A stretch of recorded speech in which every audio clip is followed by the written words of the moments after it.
So welcome to the second revision of your favorite chapter. Sir favourite chapter, हाँ तुम्हारा favourite बना लो इसको। Risk assessment and internal control. आज हमने क्या पढ़ा? Control activities. इसका क्वेश्चन भी क्या था, याद है? हाँ सर। तो कंट्रोल एक्टिविटीज क्या है सर? मैंने कहा आपके घर का पानी कौन कंट्रोल करता है? पाइप्स। तो आपको पाइप्स करके ध्यान रखना है। तो पाइप्स क्या है? P for performance review. Performance review मतलब कुछ नहीं, वो जो आप स्टैंडर्ड कॉस्टिंग में करते थे, actual performance with the budgeted performance. But मैं कहता हूं यहां पे सिर्फ करंट ईयर का बजट नहीं, पास्ट और फ्यूचर भी देखना है। यानी analysis of the actual performance with the current, past and future, budgets, past periods and the future forecast. ठीक है सर। प्लस अगला पॉइंट क्या था? Information processing. ये जो इंफॉर्मेशन प्रोसेसिंग है, इस पे आपको मैं एक असाइनमेंट वाला क्वेश्चन दूंगा आपके किसमें? गूगल ड्राइव में। तो उसको भी आपने डेफिनेटली करना है। ठीक है सर। इंफॉर्मेशन प्रोसेसिंग वाला जो पॉइंट है, इसमें बस इतना ध्यान रखना कि आप दो तरह के कंट्रोल्स की बात करते हो ऑटोमेटेड वाले। एक है जनरल आईटी कंट्रोल, एक है हमारे एप्लीकेशन कंट्रोल। जब भी इनकी बात होगी तो इंफॉर्मेशन प्रोसेसिंग की बात हो रही है। क्लियर है सर?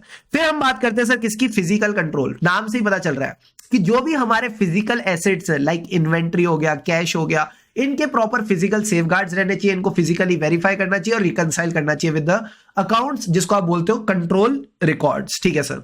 इसी के साथ मैंने बोला था इंटेंजिबल्स को भी बचा के रखना, यानी जो आपके अकाउंटिंग सॉफ्टवेयर है, डेटा फाइल से कंप्यूटर प्रोग्रामिंग है, इनको भी एक्सेस सबको नहीं मिलनी, ऑथराइज्ड एक्सेस होनी चाहिए। लास्ट में हमने बात की थी सेग्रीगेशन ऑफ ड्यूटीज। ये आपको ऑलरेडी पता है, 4 ड्यूटीज होती है, उनको सेग्रीगेट करेंगे। ऑथराइज करने वाला अलग, एग्जीक्यूट करने वाला अलग, जो सामान आया उसकी फिजिकल कस्टडी अलग और रिकॉर्ड्स एंड डॉक्यूमेंट्स अलग बंदे के हाथ में। तो इस तरह से आपके पाइप्स करके सारे कंट्रोल एक्टिविटीज डन। फिर हमने बात करी सर किसकी? Internal check system. जब भी इंटरनल चेक मैं बोलूंगा, तुम्हारे दिमाग में क्या आएगा? Maker checker concept. यानी मेकर अलग बंदा, चेकर अलग बंदा। सर इससे होगा क्या ऑब्जेक्टिव अचीव करना चाहते हो? मैंने कहा मैं यही ऑब्जेक्टिव अचीव करना चाहता हूं कि अगर ये कोई गलती करे तो ये पकड़ ले। कम ऑन, अगर ये कोई गलती करे तो ये पकड़ ले। यानी मैं एरर्स एंड फ्रॉड्स को हटाना चाहता हूं। तो दो ही तरीके, या तो प्रिवेंट करो या डिटेक्ट करो।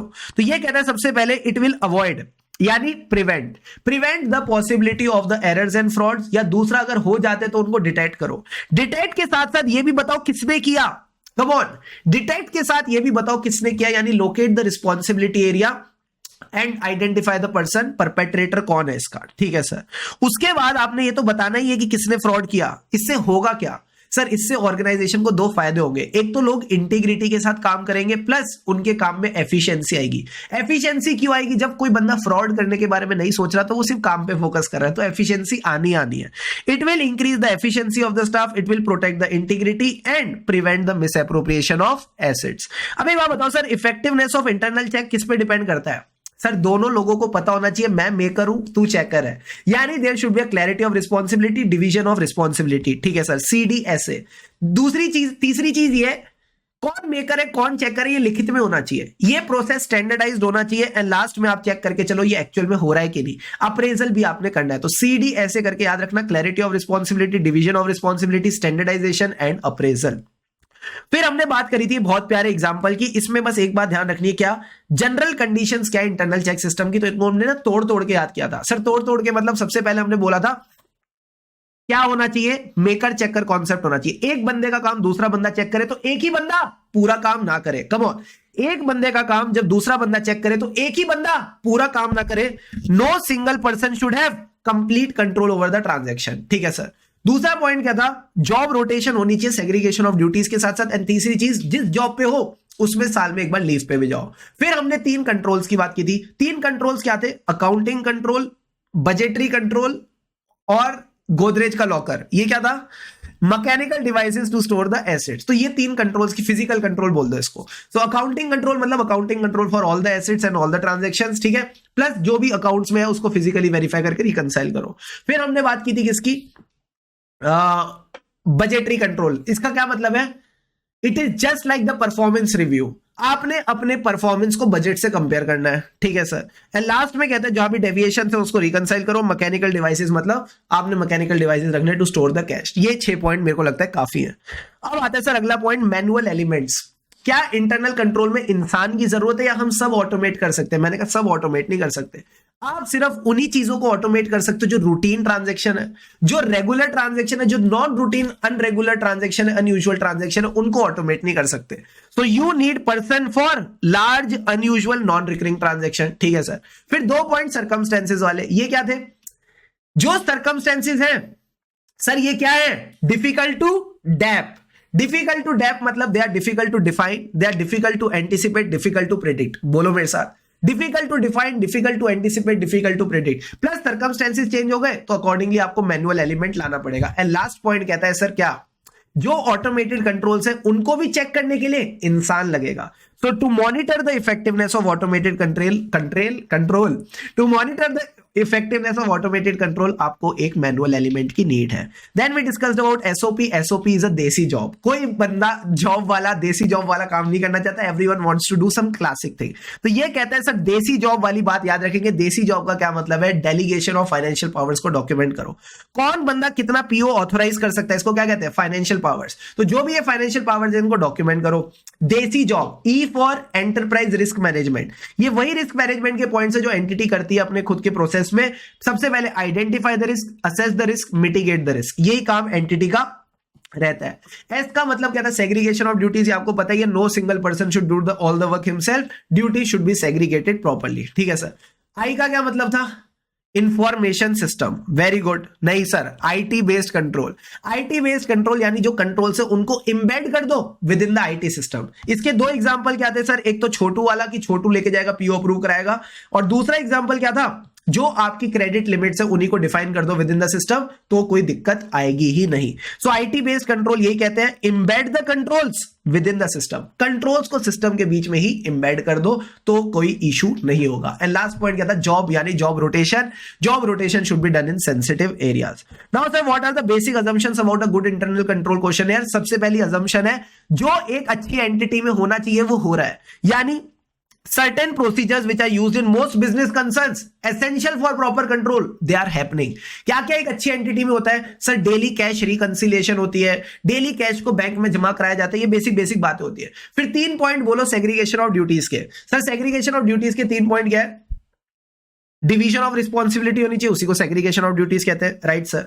इसके साथ साथ जब मैं सेग्रीगेशन ऑफ ड्यूटीज बोलता हूं, हमने कहा था जो अकाउंटिंग का काम करेगा वो कस्टडी का काम नहीं करेगा, यानी the person having the custody of asset should not be given the accounting function. And internal check का पॉइंट कहता है कि work done by one person should be checked by another. बस ये बातें आपने ध्यान में रख के चलनी है, ठीक है। अब फ्लो चार्ट वाला पॉइंट क्या था, कोरियर। जब भी कोई कोरियर आता है तो आपने देखना किस पॉइंट पे आया। तो सबसे पहले the point eight which the document is initiated with in the firm और आउटसाइड, कहां से आया। फिर देखो उसकी कितनी कॉपीज आई, फिर आपने उसको कैसे डिस्ट्रीब्यूट किया विद इन द डिपार्टमेंट्स। वो आपने, वर्ड क्या था उसका, जल्दी से बताओ, वर्ड क्या था, इंटरमीडिएट स्टेजेस। किस किस स्टेज से वो डॉक्यूमेंट गया, किस किस डिपार्टमेंट में उसको डिस्ट्रीब्यूट किया। फिर जब हमारे पास डॉक्यूमेंट आते तो हम देखते हैं इस पे साइन है कि नहीं, यानी प्रॉपर ऑथराइजेशन है कि नहीं। समझ रहे हो, समझ गए सर। फिर इसके बाद आपने क्या करना, अगर काम का है तो उसको फाइल में डालो, नहीं है काम का तो फेंक दो सर, यानी डिस्पोज ऑफ कर देंगे। फिर हमने बात की मटीरियल वीकनेस की। इसके लिए हमने एक बढ़िया टॉपिक रिवाइज किया, deficiency in the internal control. इसका क्या मतलब है, या तो इंटरनल कंट्रोल है बट काम का नहीं, या फिर कंट्रोल है ही नहीं। सारे बच्चे बोलो मेरे साथ, या तो इंटरनल कंट्रोल है बट काम का नहीं, या फिर इंटरनल कंट्रोल है ही नहीं। इसी का हमने क्वेश्चन किया था क्वेश्चन बैंक से। क्या आप बात कर रहे हो सर, कौन सा क्वेश्चन किया था, जो हमारे इंटरनल कंट्रोल्स हैं वो इंश्योरेंस प्रीमियम को टाइम पे डिटरमाइन नहीं कर पाते। तो अगर आपने टाइम पे प्रीमियम पे नहीं किया तो कंपनी को लॉस हो सकता है। अच्छा, तो पहले हम डिसाइड करते थे ये डेफिशिएंसी है कि नहीं, फिर हम डिफाइन करते थे सिग्निफिकेंट डेफिशिएंसी है कि नहीं, फिर हम कम्युनिकेट करते थे सिग्निफिकेंट डेफिशिएंसी ऐसे 265 के हिसाब से। क्लियर है। तो डेफिशिएंसी का मतलब है जो इंटरनल कंट्रोल्स आपने डिजाइन किया, इंप्लीमेंट किया, मेंटेन किया है, वो प्रिवेंट, डिटेक्ट और करेक्ट नहीं कर पा रहा, या फिर जो इंटरनल कंट्रोल जरूरत है वो बेचारा मिसिंग है। क्लियर है बॉस, क्लियर है सर। अब अगली बात है, इसको कम्युनिकेट करते हैं मैनेजमेंट और टीसीडब्ल्यूजी को एज पर ऐसे 265। इसके साथ साथ सारे बच्चे सिग्निफिकेंट डेफिशिएंसी वाले पॉइंट्स प्लीज रिवाइज करेंगे ऐसे 265 से। ठीक है, ठीक है सर। फिर हमने डिस्कस करी केस स्टडी, हम गए थे adventure island. Sir adventure island में क्या था, हमको तो याद ही नहीं आ रहा। मैंने कहा कुछ नहीं था, एक सेंट्रल टिकट ऑफिस होना चाहिए। ठीक है सर, जो सेंट्रल टिकट ऑफिस है वहीं से सेल होनी चाहिए, मशीन पे चाबी होनी चाहिए, कोई ऐसे चुरा के ना ले जाए। फिर जब आप जो टिकट सेल करोगे उस टिकट की प्रिंटिंग भी देखनी है, वो सीरियली नंबर्ड होनी चाहिए ताकि डुप्लीकेशन ना हो। अब जब आप जाओगे तो आपने उसको cash the, daily and day पे डेली कैश रिकंसिलेशन होनी चाहिए, बैंकिंग होनी चाहिए। एंट्रेंस पे टिकट को काट देगा, कैंसिल कर देगा ताकि आप उसको रीयूज ना करो। इसके अलावा आपने सरप्राइज चेक वाला पॉइंट ध्यान रखना है और कॉर्पोरेट बुकिंग्स वाला जो आप डिस्काउंट्स वगैरह की बात करते हो। फिर international internal control framework please एक बार रीड कर लेना और कुछ खास करने की जरूरत नहीं है। क्लियर है बॉस? क्लियर है सर। अच्छा, ये तीनों ऑब्जेक्टिव कैसे याद रखेंगे? Core objective. सर कोर का क्या मतलब है? Compliance, operational and reporting objectives. Done done done. So it took us around 10 minutes 20 seconds to revise again what we discussed in today's class. And last में बस एक बात ध्यान रखना, ये जो आज आपने मेरे साथ चैप्टर कवर किया है ना, दिल पे हाथ रख के बोलो, अगर मैं आपको बोलता कि सर ये सारी चीजें आप कर पाओगे, ये सारी चीजें आपको करनी है, सर कब करनी है? मान लो हमने क्लास में कितना टाइम लगाया? 4 से 5 घंटे। 4 से 5 घंटे में हमने किया पूरा चैप्टर एकदम डिटेल में, पूरा आपने लर्निंग भी कर ली, अब बस रिवीजन कर लोगे, पक्का हो जाएगा। 4 से 5 घंटे में अगर मैं आपको बोलता ये करना, तो क्या ये हार्ड था? डेफिनेटली हार्ड था। बट क्या ये इंपॉसिबल है? The answer is no. Why? You have made it possible. You people have made it possible. You people are amazing. जल्दी से बताओ, फील आ रही है नहीं आ रही है?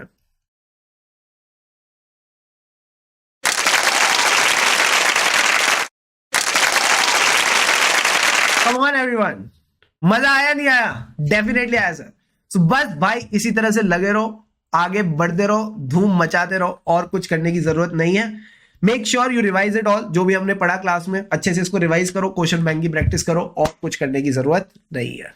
All the best everyone, take care all, have a great day ahead, and yes हमें राही ऑडिट के फिर मिलेंगे चलते चलते।